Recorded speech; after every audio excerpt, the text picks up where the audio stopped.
Assalamualaikum warahmatullahi wabarakatuh. Selamat pagi anak-anak. Bagaimana kabarnya? Semoga selalu dalam keadaan yang bahagia, sehat, dan dalam lindungan Allah Subhanahu wa Ta'ala.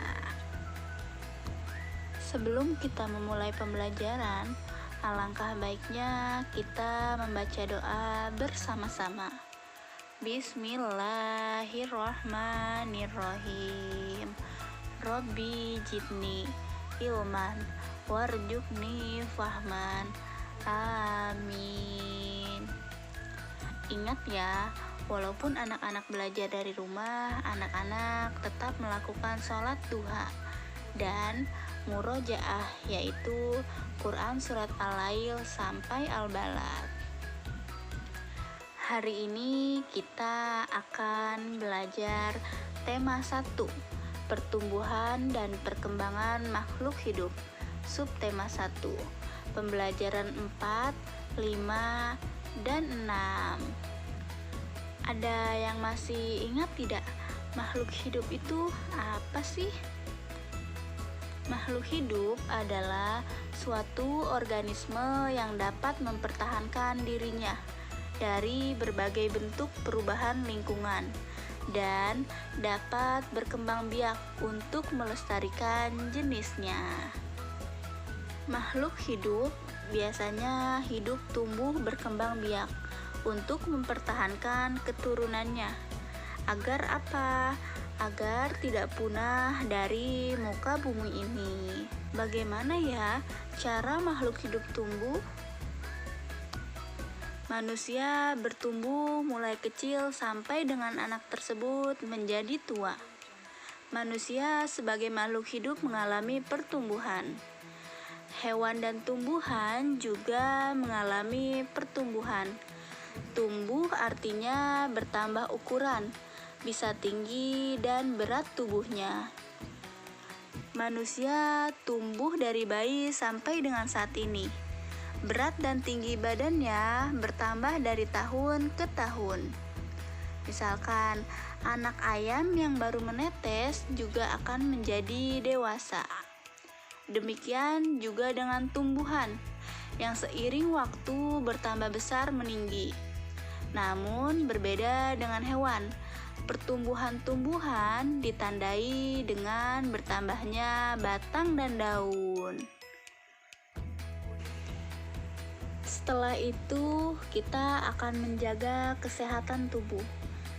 Kita harus bersyukur kepada Tuhan karena diberikan tubuh yang sehat. Bahkan beberapa orang mempunyai banyak uang tetapi tidak sehat.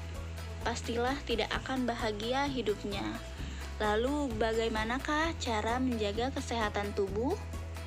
Yang pertama, memakan makanan bergizi secara teratur. Kedua, tidur yang cukup. Dan yang ketiga, berolahraga secara teratur. Memakan makanan bergizi secara teratur. Di sini terdapat Yudi yang merasa perutnya sangat lapar. Setelah mencuci tangan, Yudi langsung bergegas untuk makan. Yudi langsung mengambil makanan tersebut. Yudi makan dengan lahap. Karena merasa sangat lapar, Yudi pun makan tergesa-gesa. Akibatnya, Yudi tersedak makanan dan kesulitan untuk bernapas. Setelah itu, ibu menolong Yudi. Ibu menepuk punggung Yudi sehingga Yudi terbatuk-batuk. Karena batuk, makanan dapat keluar dari saluran pernapasan. Setelah makanan tersebut keluar, Yudi dapat kembali bernapas dengan lancar. Ibu menasihati Yudi agar tidak makan terlalu tergesa-gesa. Makan tergesa-gesa dapat membuat makanan masuk ke saluran pernapasan, sehingga gangguan pada saluran pernapasan manusia sangatlah berbahaya. Yudi pun mengerti dan akan selalu mengingat nasihat ibu tersebut. Selanjutnya, makhluk hidup bernapas. Bernapas artinya menghirup gas oksigen dan mengeluarkan gas karbon dioksida. Tanpa bernapas, makhluk hidup dapat mengalami kematian. Berikut alat pernapasan makhluk hidup. Yang pertama, manusia bernapas dengan paru-paru. Yang kedua, hewan tersebut terdapat ikan. Ikan bernapas dengan insang. Selanjutnya, tumbuhan. Tumbuhan bernapas melalui mulut dan daun stomata dan pori-pori dari kulit batang tersebut. Selanjutnya terdapat alat pernapasan makhluk hidup di sini kupu-kupu. Kupu-kupu bernapas menggunakan trakea. Kupu-kupu hewan yang termasuk jenis serangga. Trakea adalah pembuluh-pembuluh halus yang bercabang dan memenuhi seluruh bagian tubuh dari serangga. Selanjutnya terdapat paus. Paus bernapas menggunakan paru-paru. Prosesnya, udara pertama kali masuk ke lubang hidung. Setelah itu tenggorokan, lalu masuklah ke paru-paru tersebut. Selanjutnya terdapat katak. Katak bernapas menggunakan paru-paru dan kulit. Namun ketika masih berbentuk kecebong, katak hidupnya di air dan bernapas menggunakan insang. Selanjutnya terdapat cacing tanah.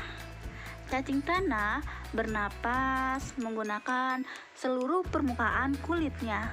Karena cacing hidup di dalam tanah, permukaan kulit yang basah menyerap oksigen. Oksigen kemudian menyatu dengan darah. Bernapas sangat penting bagi kehidupan makhluk hidup. Tanpa bernapas, makhluk hidup akan mati. Setiap makhluk hidup memerlukan udara untuk bernapas. Udara yang diperlukan untuk bernapas adalah gas oksigen yang jumlahnya tidak terbatas di muka bumi ini. Saat bernapas, makhluk hidup menghirup oksigen dan menghembuskan gas karbon dioksida.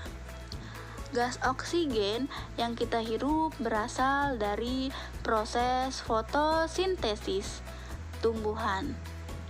Pada proses fotosintesis, tumbuhan menyerap gas karbon dioksida dan menghasilkan oksigen. Itulah keajaiban yang terjadi. Tuhan yang Maha Kuasa menciptakan tumbuhan untuk memberi manfaat bagi seluruh makhluk hidup.